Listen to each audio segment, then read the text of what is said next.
Welcome to future vision study centre Salem. இந்த வீடியோவில் UGTRB physics unit 8 optics and ஸ்பெக்ட்ரோஸ்கோப்பியில் Nicol prism பற்றி தான் பார்க்க போகிறோம். போலரைசேஷன் ஆஃப் லைட் அப்படிங்கிற டாபிக் கீழே நிறைய டிஸ்கஸ் பண்ணிட்டு வரோம். அதில் இன்றைக்கி பார்க்க போகிற டாபிக் நிக்கல் ப்ரிசம். ப்ரிசம் வேறு, நிக்கல் ப்ரிசம் வேறு. ஸோ இது ரெண்டையும் நம்ம கன்ஃபியூஸ் பண்ணிக்கக்கூடாது. Okay, so what is Nicol prism? Nicol prism அப்படிங்கிறது இட்ஸ் அ ஆர்டிஃபிஷியல் திங். ஓகேவா? இதை யார் ஃபஸ்ட்டு இன்வென்ட் பண்ணா அப்படின்னா வில்லியம் நிக்கல் அப்படிங்கிறவங்க தான் இன்வென்ட் பண்ணாங்க இந்த இயர் ஆஃப் 1828. இது என்ன டைப் ஆஃப் ப்ரிசம் அப்படின்னா ஆப்டிக்கல் டிவைஸ். இது ஒரு ஆப்டிக்கல் டிவைஸ். எப்படி ஒவ்வொரு நம்ம லேபில் யூஸ் பண்ணுற ஒவ்வொரு இன்ஸ்ட்ருமெண்ட்டும் ஒரு ஆப்டிக்கல் டிவைஸோ அது மாதிரி நிக்கல் ப்ரிசமும் ஒரு ஆப்டிக்கல் டிவைஸ். ஓகே, ஸோ இதனுடைய பர்பஸ் என்ன, எதுக்காக இந்த நிக்கல் ப்ரிசமை நிக்கல் அப்படிங்கிறவங்க டிசைன் பண்ணாங்க அப்படின்னா to produce and analyze plain polarized light from unpolarized light. அன்போலரைஸ்டான லைட்லேருந்து பிளேன் போலரைஸ்ட் லைட்டை ப்ரொடியூஸ் பண்ணுறதுக்கும் அண்ட் அதை அனலைஸ் பண்ணுறதுக்கும் தான் இந்த நிக்கல் ப்ரிசமை நிக்கல் டிசைன் பண்ணாங்க. ஓகே, இதனுடைய ஒர்க்கிங் பிரின்சிபல் என்ன, இது எதை பேஸ் பண்ணி ஒர்க் பண்ணுது அப்படின்னா டபுள் ரிஃப்ராக்ஷன் அப்படிங்கிற பிரின்சிபல்லையும் அண்ட் டோட்டல் இன்டர்னல் ரிஃப்ளெக்ஷன் அப்படிங்கிற ரெண்டு பிரின்சிபலையும் பேஸ் பண்ணி தான் இந்த நிக்கல் ப்ரிசம் ஒர்க் ஆகுது. நம்ம லாஸ்ட் கிளாஸில் பார்த்தோம் இல்லைங்களா, டபுள் ரிஃப்ராக்ஷன் அப்படின்னா பை ரீஃப்ரிஞ்சன்ஸ் அப்படின்னு பார்த்தோம் இல்லைங்களா. ஸோ ரெண்டுமே ஒன்று தான். ஸோ இந்த ரெண்டு பிரின்சிபலை யூஸ் பண்ணி தான் நிக்கல் ப்ரிசம் ஒர்க் ஆகுது. ஸோ நிக்கல் ப்ரிசம் அப்படிங்கிறது நம்ம ஆப்டிக்ஸில் போலரைசேஷன் எக்ஸ்பெரிமெண்ட் பண்ணோம் அப்படின்னா அதில் ஒரு இன்றியமையாத ஒரு ஆப்டிக்கல் டிவைஸ் அப்படின்னா அது நிக்கல் ப்ரிசம் தான். ஓகே ஓகே ஸோ இப்போது நிக்கல் ப்ரிசமோட கன்ஸ்ட்ரக்ஷன் பார்ட் பார்க்கலாம். ஆக்சுவலி இந்த நிக்கல் ப்ரிசமில் ஒரு கிறிஸ்டல் இருக்கும், அதுதான் நிக்கல் ப்ரிசம் அப்படின்னே சொல்லுவோம். சரிங்களா? அந்த கிறிஸ்டல் எதுலேருந்து செஞ்சுருப்பாங்க அப்படின்னா நேச்சுரல் கால்சைட் கிறிஸ்டல்லேருந்து அதை செஞ்சுருப்பாங்க. நேச்சுரல் கால்சைட் கிறிஸ்டலை CaCO3 அப்படின்னு சொல்லுவாங்க. ஸோ அதுலேருந்து மேக் பண்ணப்பட்ட ஒரு ப்ரிசம் தான் இந்த நிக்கல் ப்ரிசம். ஓகேவா? ஸோ இதுலேருந்து மேக் பண்ணோடனே இது நிக்கல் ப்ரிசம்னு சொல்லிடுவாங்களா அப்படின்னா கிடையாது. ஸோ அதுக்குன்னு குறிப்பிட்ட ஆங்கிள், அதுக்குன்னு குறிப்பிட்ட டிசைன், அதுக்குன்னு ஒரு பர்டிகுலரான கன்ஸ்ட்ரக்ஷன் இருக்குது. இதெல்லாம் முடிஞ்சதுக்கப்புறம் தான் அந்த கிறிஸ்டலை என்னன்னு சொல்லுவாங்க அப்படின்னா நிக்கல் ப்ரிசம்னு சொல்லுவாங்க. ஓகே, ஸோ இப்போது பேஸ் தான் நம்ம எடுத்திருக்கோம். எங்கேருந்து எடுத்திருக்கோம்? கால்சைட்லேருந்து எடுத்திருக்கோம். தட் இஸ் CaCO3லேருந்து நம்ம என்ன எடுத்திருக்கோம்? நமக்கு தேவையான பேஸ் மெட்டீரியல் எடுத்திருக்கோம் அந்த கிறிஸ்டல்லேருந்து. ஓகே, ஸோ செகண்ட் என்ன பண்ணோம் அப்படின்னா இதை ஷேப் பண்ணணும் இல்லைங்களா. ஸோ இதனுடைய ஷேப் எப்படி இருக்கணும் அப்படின்னா லாங்காக இருக்கணும், கிளியரான கால்சைட் கிறிஸ்டலாக இருக்கணும், அதனுடைய லென்த் அதனுடைய வித்து மாதிரி 3 times இருக்கணும். ஸோ இப்படி இருக்கிற மாதிரி அந்த கிறிஸ்டலை நம்ம என்ன பண்ணணும்? ஷேப் பண்ணணும். ஷேப் பண்ணி முடிச்சோடனே அந்த நிக்கல் ப்ரிசமாக மாறிடுமா அப்படின்னா கிடையாது. அதனுடைய ஆங்கிள்ஸ் ரொம்ப முக்கியம். நேச்சுரல் எண்ட் ஆங்கிள்ஸ் அப்படின்னா பிரின்சிபல் செக்ஷன் எதை சொல்லுவோம் அப்படின்னா ஒரு பிளேனில் ஆப்டிக்கல் ஆக்சஸ் இருந்துச்சு அப்படின்னா அதுதான் பிரின்சிபல் செக்ஷன் அப்படின்னு சொல்லுவோம். ஸோ அந்த பிரின்சிபல் செக்ஷனில் நேச்சுரல் ஆங்கிள்ஸ் எவ்வளோ இருக்கணும் அப்படின்னா 71 டிகிரி 109 டிகிரி இருக்கணும். ஆக்சுவலி இந்த ஆங்கிள்ஸ் அவ்வளோ இம்பார்ட்டண்ட்டா அப்படின்னு கேட்டால் அவ்வளோ இம்பார்ட்டண்ட் இல்லை, ஆனால் தெரிஞ்சு வச்சுக்கோங்க. ஜஸ்ட் இந்த ரேஞ்சிலேருந்து இந்த ரேஞ்ச் வரைக்கும் இருக்கும் அப்படின்றத தெரிஞ்சு வச்சுக்கோங்க. ஓகேவா? ஸோ இப்போ பிரின்சிபல் செக்ஷனில் ஆங்கிள் எவ்வளோ இருக்கணும்? 71 டிகிரி அண்ட் 109 டிகிரி இருக்கணும். அண்ட் கிறிஸ்டல் மாடிஃபிகேஷன், கிறிஸ்டலில் என்ன மாடிஃபிகேஷன் பண்ணுவாங்க அப்படின்னா faces are ground down to create new angles of 68 degree and 112 degree. இந்த 71 டிகிரி 109 டிகிரி இருக்கு இல்லைங்களா. ஸோ அப்படி நம்ம கிரியேட் பண்ணதுக்கப்புறம் இப்போ என்ன பண்ண போகிறோம்? அதை மாடிஃபை பண்ண போகிறோம். எப்படி மாடிஃபை பண்ண போகிறோம் அப்படின்னா 68 டிகிரி 112 டிகிரி இருக்கிற மாதிரி அந்த ஃபேஸை கிரவுண்ட் பண்ணி நம்ம என்ன பண்ண போகிறோம் அப்படின்னா மாடிஃபை பண்ண போகிறோம். ஸோ இதெல்லாம் அவ்வளோ இம்பார்ட்டண்ட்டாக கன்ஸ்ட்ரக்ஷன் பார்ட் அப்படின்னா தேவையில்லை. ஓகேவா? ஸோ ஜஸ்ட் இந்த நிக்கல் ப்ரிசம் எதுலேருந்து செய்கிறாங்க அப்படிங்கிறத மட்டும் தெரிஞ்சுக்கோங்க. அது கால்சைட் கிறிஸ்டல்லேருந்து செய்கிறாங்க. ஓகே, அண்ட் இதில் ஒரு டயக்னல் கட் இருக்கும். அந்த டயக்னல் கட்டில் கட் பண்ணி டயக்னலாக அதை கட் பண்ணுவாங்க. ஓகேவா? அதுதான் டயக்னல் கட். கட் பண்ணதுக்கப்புறம் அந்த கிறிஸ்டல் 2 பீஸாக நமக்கு கிடைக்கும் இல்லைங்களா. ஸோ அந்த 2 பீஸும் எப்படி இருக்கும் அப்படின்னா the crystal cut diagonally into 2 pieces along the plane perpendicular to its principal section. So இது என்ன பண்ணுறாங்க அப்படின்னா பிரின்சிபல் செக்ஷனுக்கு பர்பண்டிகுலரான பிளேன் மேலே வச்சு என்ன பண்ணுறாங்க அப்படின்னா இந்த கிறிஸ்டலை 2 பீசஸாக டயக்னலாக கட் பண்ணிடுறாங்க. ஸோ இந்த கட் பண்ணதுக்கப்புறம் இதை என்ன பண்ணுவாங்க அப்படின்னா பாலிஷ் பண்ணுவாங்க. பாலிஷ் பண்ணிவிட்டு திரும்ப என்ன பண்ணுவாங்க, அதை சிமெண்ட் பண்ணுவாங்க. தட் இஸ் ஒட்ட வைப்பாங்க. ஓகேவா? எதை யூஸ் பண்ணி ஒட்ட வைப்பாங்க அப்படின்னா thin transparent layer of Canada balsam. Canada balsam use பண்ணி அதை என்ன பண்ணுவாங்க அப்படின்னா சிமெண்ட் பண்ணுவாங்க, ஒட்ட வைப்பாங்க. ஸோ 2 ஹாஃபாக டயக்னலில் வச்சு கட் பண்ணிவிட்டு அதை நல்லா பாலிஷ் பண்ணிவிட்டு திருப்பியும் அதை என்ன பண்ணுறாங்க சிமெண்ட் பண்ணுறாங்க, ஒட்ட வைக்கிறாங்க. அப்படி ஒட்ட வைக்கும்போது அங்கே என்ன யூஸ் பண்ணுறாங்க? ஒரு தின்னான டிரான்ஸ்பரண்டான லேயர் இருக்கிற கனடா பால்சம் வந்து யூஸ் பண்ணுறாங்க. ஓகேவா? ஸோ இதுதான் சிமெண்டிங் ப்ராசஸ் அப்படின்னு சொல்லுவாங்க. கட் பண்ணதை ஒட்ட வைக்கிறதுக்கு பேர் தான் சிமெண்டிங் ப்ராசஸ். ஓகே. ஸோ இதில் வந்து இப்போது நமக்கு 3 கைண்ட் ஆஃப் டிவிஷன் வந்து இதில் இருக்குது இல்லைங்களா? ஃபஸ்ட்டு 2 ஒரு கிறிஸ்டலை 2ஆக நம்ம டிவைட் பண்ணி வச்சுட்டோம், கட் பண்ணி வச்சுட்டோம். அதை வந்து நடுவில் இப்போ கனடா பால்சம் போட்டு ஒட்டி வச்சுருக்கோம் இல்லைங்களா? ஸோ இப்போது இந்த கால்சைட் வந்து 2 சைடும் கால்சைட் இருக்கும், நடுவில் வந்து கனடா பால்சம் இருக்கும் இல்லைங்களா? ஸோ ஒரு சைடில் வந்து ஓரே போகும், இன்னொரு சைடு ஆஃப் கால்சைட்டில் வந்து ஈரே போகும், நடுவில் கனடா பால்சம் இருக்கும். ஓகேங்களா? இப்போ ஓரே போகிற அந்த கனடா பால்சம் சைடு, சாரி ஓரே போகிற அந்த கால்சியம் கிறிஸ்டல் இருக்கு இல்லைங்களா, அந்த சைடு எவ்வளோ ரீஃப்ராக்டிவ் இண்டெக்ஸ் இருக்கும் அப்படின்னா 1.658 இருக்கும். ஓகேவா? அதுவே ஈரே போகிற அந்த கால்சைட் சைடு எவ்வளோ ரீஃப்ராக்டிவ் இண்டெக்ஸ் இருக்கும் அப்படின்னா 1.486 வந்து இருக்கும். கனடா பால்சம்க்கு எவ்வளோ ரீஃப்ராக்டிவ் இண்டெக்ஸ் இருக்கும் அப்படின்னா 1.55 இருக்கும். ஸோ இந்த ரீஃப்ராக்டிவ் இண்டெக்ஸ் வேல்யூலாம் ரொம்ப ரொம்ப முக்கியம், படித்து வச்சுக்கோங்க. ஓகேவா?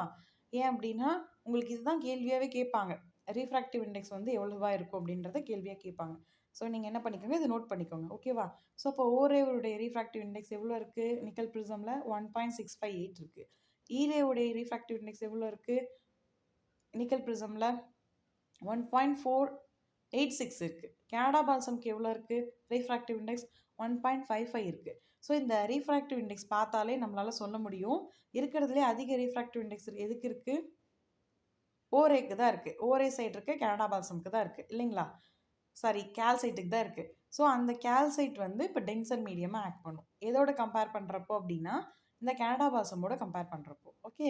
அடுத்து இன்னொரு சைடு ஆஃப் கால்சைட் கிறிஸ்டல் இருக்குது இல்லைங்களா, கட் பண்ணி வச்சுருக்கிற ஒரு சைடு தான் ஓரே போகுது, இன்னொரு சைடு ஈரே போகுது இல்லைங்களா? ஸோ இப்போ இந்த சைடு ஈரே போகிற இந்த சைடு ஆஃப் கிறிஸ்டலில், கால்சைட் ப்ரிசமில் எப்படி வேணாலும் சொல்லிக்கலாம். ஓகேவா?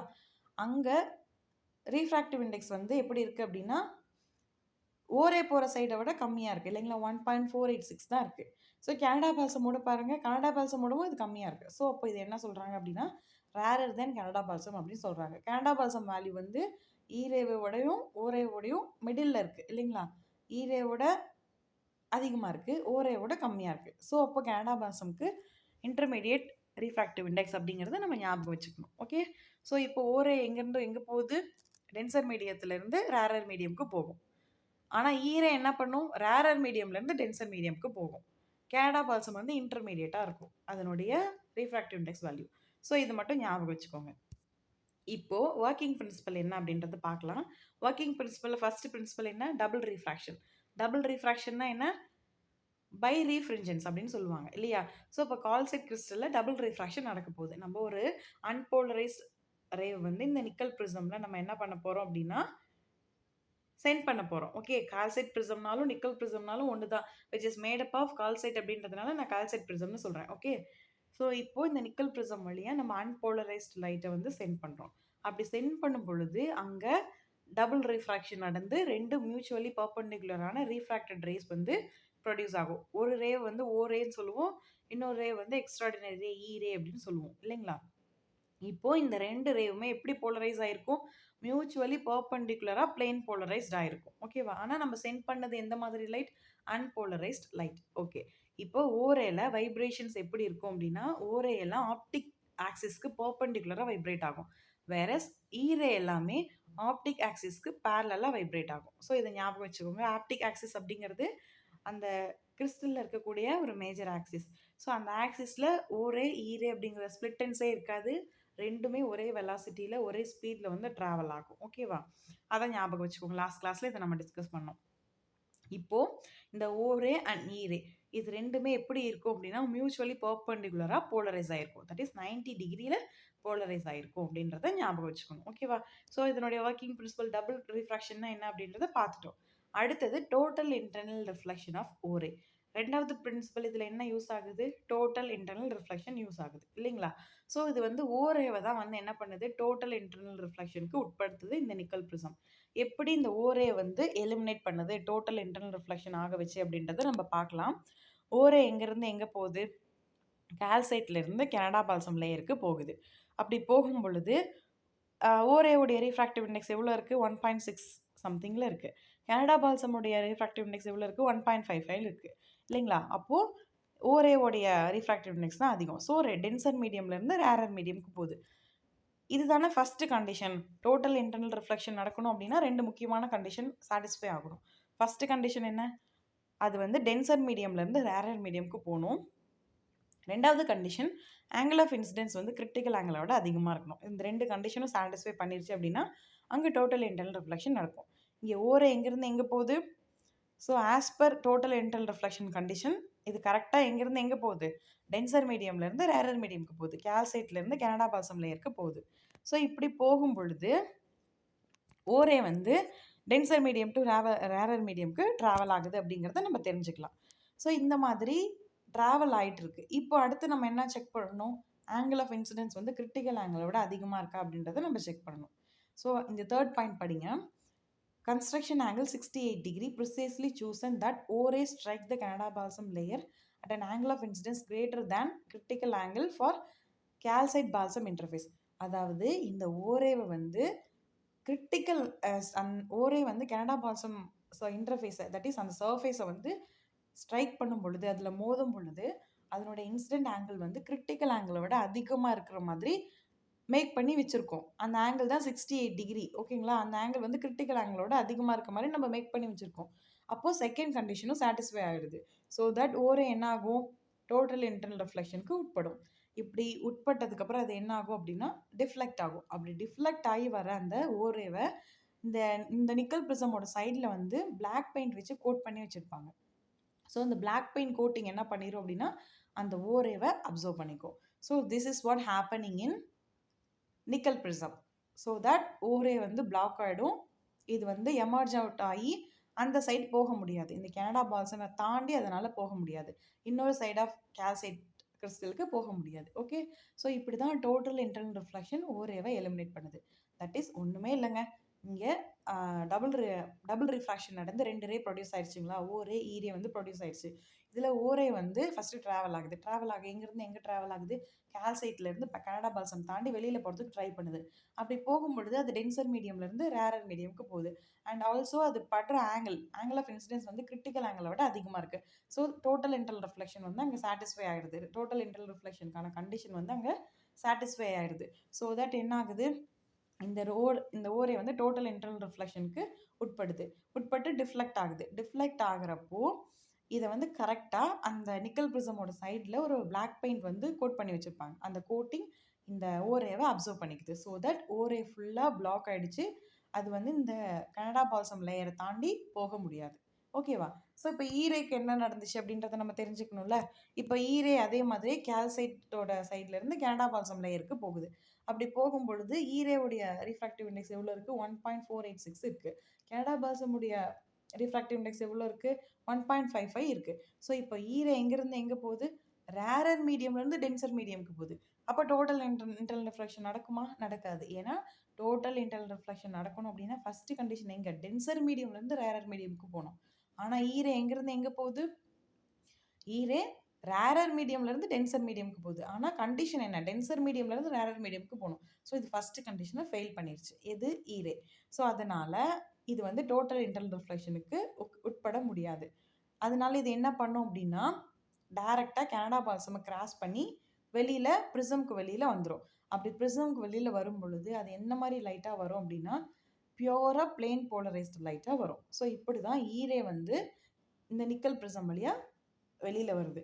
அப்படி வெளியில் வர ஈரே எப்படி இருக்குது? பியூர்லி பிளெயின் போலரைஸ்ட் லைட்டாக இருக்குது. ஓகேவா? ஸோ நிக்கல் ப்ரிசமோட கான்செப்ட் சூப்பராக இருக்குல்ல.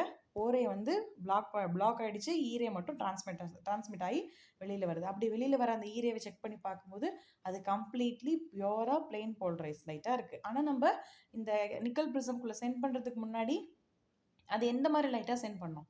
அன்போலரைஸ்டு லைட்டாக சென்ட் பண்ணோம். இப்போ வந்து அது பிளெயின் போலரைஸ்ட் லைட்டாக மாறிடுச்சு. என்ன ரே தான் வெளியில் வந்திருக்கு? ஈரே தான் வெளியில் வந்திருக்கு அப்படின்றத ஞாபகம் வச்சுக்கோங்க. ஓகே, ஸோ இதில் ரீஃப்ராக்டிவ் இண்டெக்ஸ் வந்து ரொம்ப ரொம்ப முக்கியமாக நம்ம நோட் பண்ணணும்.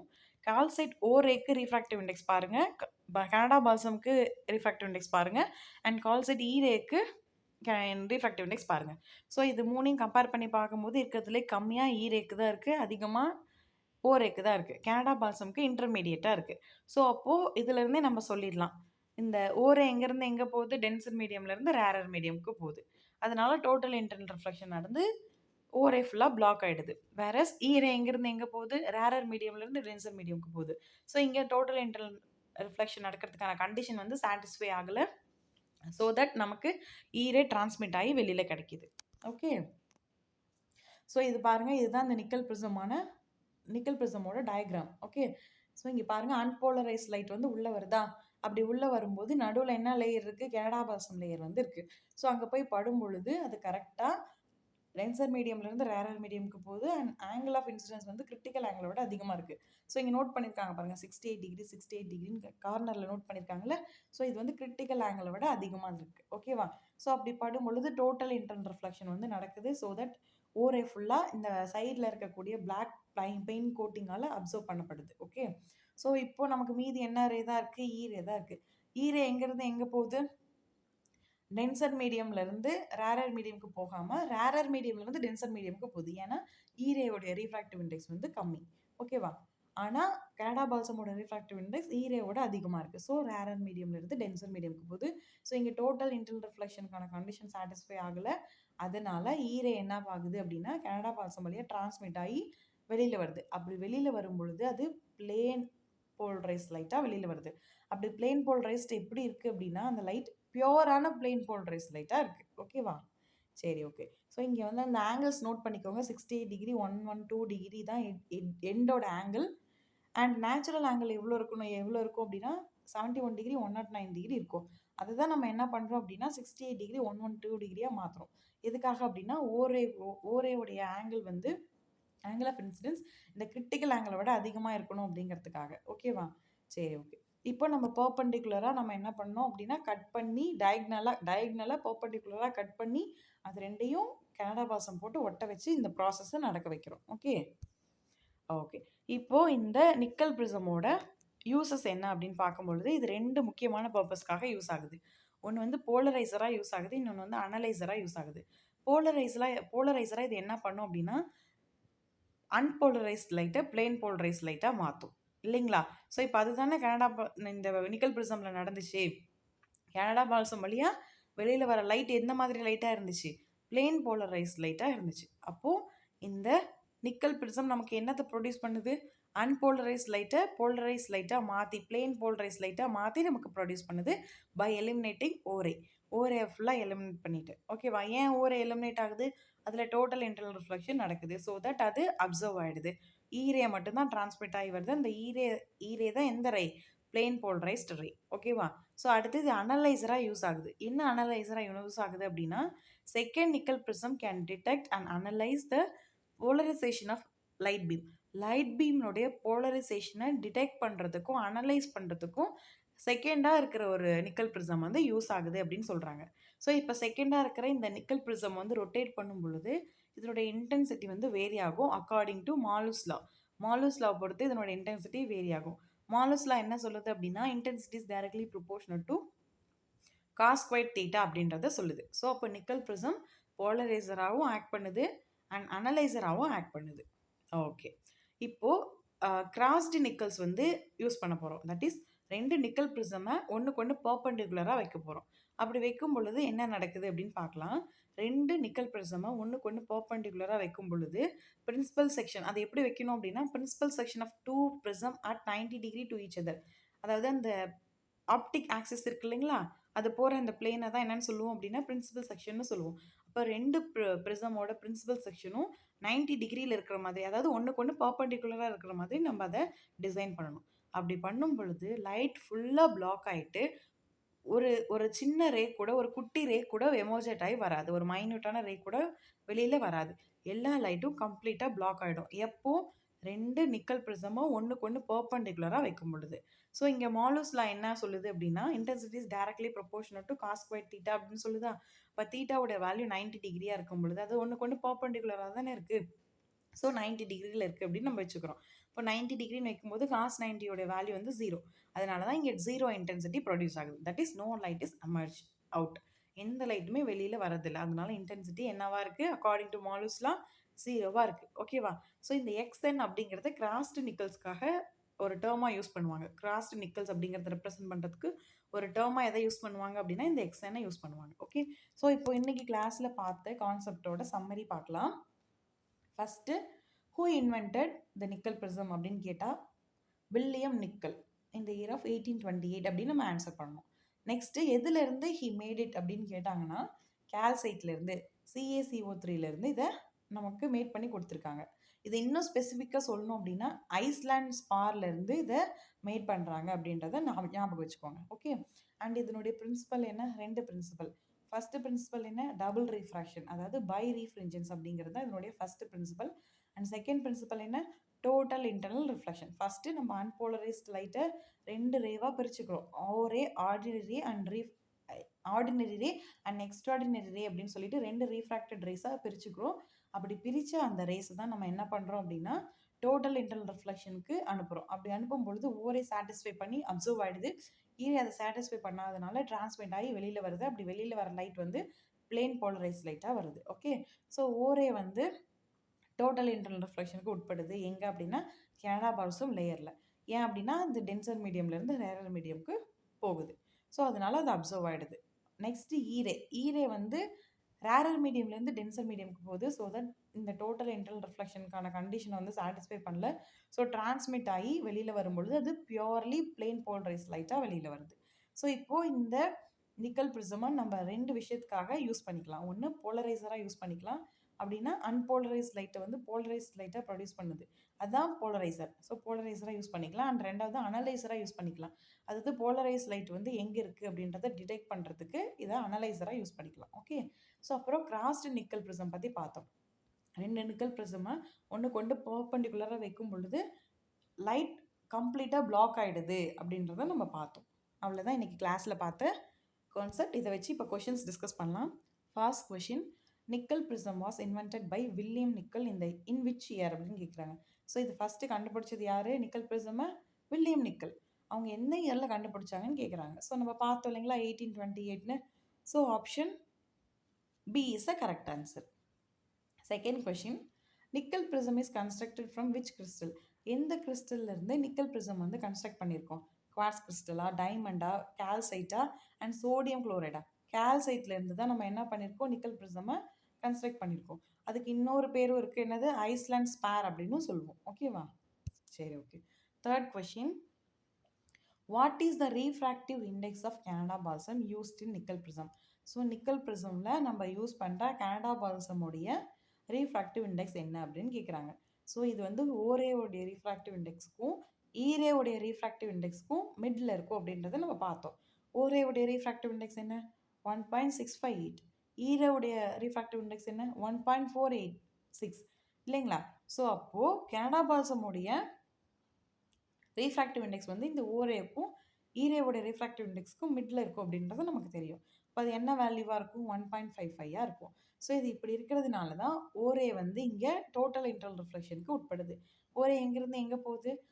டென்சர் மீடியம்லேருந்து ரேரர் மீடியம்க்கு போகுது. ஸோ அங்கே ஆங்கிள் ஆஃப் இன்சிடென்ஸ் வந்து கிரிட்டிக்கல் ஆங்கிளோட அதிகமாக இருக்கிறதுனால டோட்டல் இன்டர்னல் ரிஃப்ளெக்ஷன் நடந்து அது டிஃப்ளெக்ட் ஆகி சைடில் இருக்க பிளாக் கோட்டிங் வந்து அந்த ஓரேவை அப்சர்வ் பண்ணிடுது. ஸோ ஓரே ஃபுல்லாக பிளாக் ஆகிடுது. ஸோ இந்த இடத்துல வந்து கனடா பால்சமுடைய ரோல் வந்து ரொம்ப பெருசாக இருக்குது இல்லைங்களா? இல்லாட்டி ஓரேவும் என்ன ஆகும்? அந்த கால்சைட்டை கிராஸ் பண்ணி போகும். ஸோ வெளியில் வர ரே வந்து பியூர்லி பிளெயின் போலரைஸ் லைட்டாக இருக்காது. ஓகே. அடுத்த question, why does ordinary ray undergo total internal reflection at Canada balsam layer? ஏன் வந்து ஆர்டினரி ரே டோட்டல் இன்டர்னல் ரிஃப்ளெக்ஷனுக்கு உட்படுது கனடா பால்சம் லேயரில் அப்படின்னு கேட்குறாங்க. ஸோ 2 கண்டிஷன் பார்த்தோம் இல்லைங்களா டோட்டல் இன்டர்னல் ரிஃப்ளெக்ஷனுக்கு. அதே தான் டென்சர் மீடியம்லேருந்து ரேரர் மீடியம்க்கு இது போகுது. ஏன் அப்படின்னா ஆர்டினரி ரேவுடைய ரீஃப்ராக்டிவ் இண்டெக்ஸ் கனடா பால்சமோட கம்பேர் பண்ணும் பொழுது அதிகம். ஸோ இந்த ஆர்டினரி ரே இந்த கால்சைட்லேருந்து அந்த கனடா பால்சமுக்கு போகிறதுனால டென்சர் மீடியம்லேருந்து ரேரர் மீடியமுக்கு போகும் அப்படின்ற கண்டிஷனை சாட்டிஸ்ஃபை பண்ணிடுச்சு. ரெண்டாவது கண்டிஷன் என்ன சாட்டிஸ்ஃபை பண்ணணும்? இந்த 2 கண்டிஷனில் ஏதாவது ஒரு கண்டிஷன் சாட்டிஸ்ஃபை சாட்டிஸ்ஃபை ஆகலைனாலும் அங்கே வந்து டோட்டல் இன்டர்னல் ரிஃப்ளெக்ஷன் நடக்காது. ஸோ இப்போ இங்கே பாருங்கள், கரெக்டாக இந்த ஆங்கிள் ஆஃப் இன்சிடென்ஸ் வந்து கிரிட்டிக்கல் ஆங்கிளோட அதிகமாக இருக்குது. இந்த ஓரே வந்து போய் கனடா பால்சம் இன்டர்ஃபேஸில் படும் இல்லைங்களா? ஸோ அப்படி படும் பொழுது அது படுற ஆங்கிள் வந்து ஆங்கிள் ஆஃப் இன்சிடென்ஸ்னு சொல்லுவோம். ஸோ அந்த ஆங்கிள் வந்து கிரிட்டிக்கல் ஆங்கிளோட அதிகமாக இருக்குது. ஸோ இப்போ இங்கே டோட்டல் இன்டர்னல் ரிஃப்ளெக்ஷன் நடக்கிறதுக்கான 2 கண்டிஷனுமே சாட்டிஸ்ஃபை ஆகிடுது. விச் இஸ் சாட்டிஸ்ஃபைடு பை ஓரே இல்லைங்களா? ஓரே வந்து அதை சாட்டிஸ்ஃபை பண்ணிடுது. ஸோ இது ரெண்டையும் சாட்டிஸ்ஃபை பண்ண ஓரே என்ன ஆகும்? டோட்டல் இன்டர்னல் ரிஃப்ளெக்ஷனுக்கு உட்படும். ஸோ டோட்டல் இன்டர்னல் ரிஃப்ளெக்ஷனுக்கு உட்பட்டு அது என்ன ஆகும் அப்படின்னா சைடில் இருக்கக்கூடிய பிளாக் கலர் கோட்டிங்கால் அப்சர்வ் செய்யப்படும். ஸோ ஓரே ஃபுல்லாக பிளாக் ஆகிட்டு ஈரே மட்டும்தான் ட்ரான்ஸ்ஃபர் ஆகும். ஸோ இப்போ இங்கே என்ன சொல்கிறாங்க, வை டஸ் ஓரே undergo total internal reflection at Canada balsam layer அப்படின்னு சொல்கிறாங்க. ஸோ இப்போ அந்த ரெண்டு கண்டிஷனையும் நம்ம செலக்ட் பண்ணால் அதுதான் நம்மளுடைய ஆன்சர் இல்லையா. So because NO greater than NCB, அதாவது ஆர்டினரி ரேவுடைய ரிஃப்ராக்டிவ் இண்டெக்ஸ் கனடா பால்சமோட ரிஃப்ராக்டிவ் இண்டெக்ஸோட அதிகமாக இருக்குது அண்ட் ஆங்கிள் வந்து கிரிட்டிக்கல் ஆங்கிளோட அதிகமாக இருக்குது அப்படின்றது தான் correct answer. So option B is a correct answer. And fifth question, when two nickel prisms are crossed, ரெண்டு நிக்கல் ப்ரிசமை நம்ம கிராஸ் பண்ணி வைக்கிறோம், தட் இஸ் ஒன்றுக்கு ஒன்று பர்பண்டிகுலராக 90 டிகிரியில் வைக்கிறோம். அப்படி வைக்கும் பொழுது what happens to the light, லைட்டுக்கு என்ன நடக்குது அப்படின்னு கேட்குறாங்க. லைட் வந்து கம்ப்ளீட்டாக பிளாக் ஆகிடும் அப்படின்றத பார்த்தோம் இல்லைங்களா, எக்ஸ்டிங்ஷன் அப்படின்னு சொல்லுவாங்க. Light is completely black. So இதை எது சொல்லுது அப்படின்னா மாலூஸ் லா தான் சொல்லுது. மாலூஸ் லா என்ன சொல்லுது, intensity is directly proportional to cos square theta அப்படின்றத சொல்லுது. ஸோ இங்கே ஒவ்வொரு ரெண்டு ப்ரிசமும் ஒன்றுக்கு ஒன்று பர்பண்டிகுலராக இருக்கிறதுனால தீட்டாவுடைய வேல்யூ 90 டிகிரி நம்ம சப்ஸ்டியூட் பண்ணுறோம். இப்போ காஸ் 90யோட வேல்யூ வந்து 0. இப்போ காஸ் 90 0 அப்படின்னா காஸ் ஸ்கொயர் 90 என்னவா தான் இருக்கும், 0வாக தான் இருக்கும். அப்போ இன்டென்சிட்டி ஃபுல்லாக 0 ஆகிடும் அப்படிங்கிறது தான் மாலூஸ் லா சொல்லுது. ஸோ இதுலேருந்து நம்ம என்ன தெரிஞ்சுக்கலாம், லைட் வந்து கம்ப்ளீட்டாக பிளாக் ஆகிடுது, அது வந்து வெளியில் வர்றது கிடையாது, இன்டென்சிட்டி அது ப்ரொடியூஸ் பண்ணுறது கிடையாது அப்படின்றத நம்ம இதிலேருந்து தெரிஞ்சுக்கலாம். ஓகே. ஸோ இதில் இந்த ஃபோர்த் கொஷினில் ஒரு விஷயம் சொல்லணும்னு நினச்சேன். என்ன அப்படின்னா இதில் ரெண்டு கண்டிஷன் நமக்கு தெரியும் இல்லைங்களா, ஆர்டினரி ரேவுடைய ரீஃப்ராக்டிவ் இண்டெக்ஸ் வந்து கனடா பால்சமோடைய ரீஃப்ராக்டிவ் இண்டெக்ஸோட அதிகமாக இருக்கும்னு. ஸோ இங்கே பாருங்களேன், ஃபர்ஸ்ட் ஆப்ஷனில் வந்து இந்த கிரேட்டர் தென் அப்படிங்கிற சிம்பிளை வந்து லெஸ் தேனாக மாற்றி கொடுத்துருக்காங்க. ஒருவேளை அது கிரேட்டர் தானாக இருந்துருந்துச்சுன்னா நம்ம ஏவை பார்த்தோன்னே ஆன்சராக போட்டிருப்போம். ஸோ அந்த மாதிரி போடக்கூடாது, நாலு ஆப்ஷனையும் செக் பண்ணி தான் போகணும். ஏன்னா இப்போ பாருங்கள், டோட்டல் இன்டர்னல் ரிஃப்ளெக்ஷனுக்கு ரெண்டு கண்டிஷன் இருக்குது இல்லைங்களா. ஸோ அப்போ ஃபஸ்ட்டு கண்டிஷன் கரெக்டாகவே இருந்தாலும் இன்னொரு கண்டிஷனை சாட்டிஸ்ஃபை பண்ணணும்ல. அப்போ அந்த கண்டிஷன் வந்து தனியாக சி ஆப்ஷனில் கொடுத்துருப்பாங்க. இப்போ எப்படி பி ஆப்ஷனில் ரெண்டுமே சேர்த்து கொடுத்துருக்காங்க, அந்த மாதிரி அந்த மாதிரி இருக்கிற ஆன்சர் வந்து லாஸ்ட்டாக வச்சுட்டு முன்னாடியே இதை வச்சுருவாங்க, தனித்தனியாக ரெண்டு கண்டிஷனையும் கொடுத்துருவாங்க. அப்போ என்னடா இது ஃபஸ்ட்டே கரெக்டாக தான் இருக்கேன்னு சொல்லிட்டு நீங்கள் அதை சூஸ் பண்ணிடக்கூடாது. இல்லைன்னா ரெண்டுமே கரெக்டாக தானே இருக்குன்னு சொல்லிட்டு இதில் ஏதாவது ரெண்டில் ஒன்று போடலான்னு போடக்கூடாது. மூணாவது ஆப்ஷனையும் நாலாவது ஆப்ஷனையும் செக் பண்ணணும். ஏன் அப்படின்னா இது ரெண்டையும் கம்பைன் பண்ணி கொடுத்துருக்காங்களா அப்படின்றத பார்க்கணும்.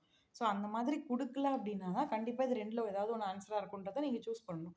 ஸோ அதுக்கு வந்து நம்ம மார்க் வந்து கேட்டு ஜென்ரேட் பண்ணிக்கலாம்.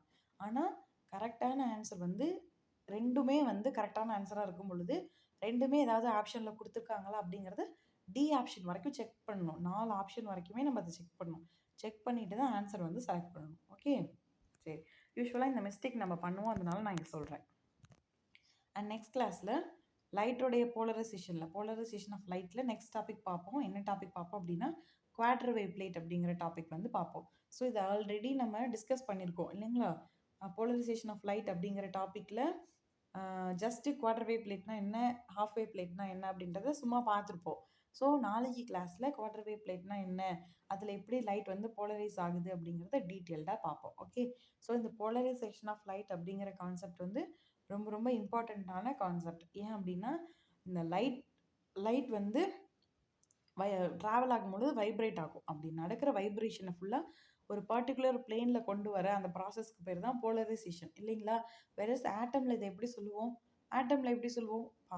ஆட்டம் வந்து பாசிட்டிவ் அண்ட் நெகட்டிவ் அயானா செப்பரேட் ஆகிடுச்சு அப்படின்னா அதுக்கு பேர் தான் போலரைசேஷன்னு சொல்லுவோம். அது தானாகவே ஆட்டமில் அப்படி நடக்குமா, அப்படி நடக்காது. நம்ம எலக்ட்ரிக் ஃபீல்டு அப்ளை பண்ணும்பொழுது தான் அது நடக்கும்.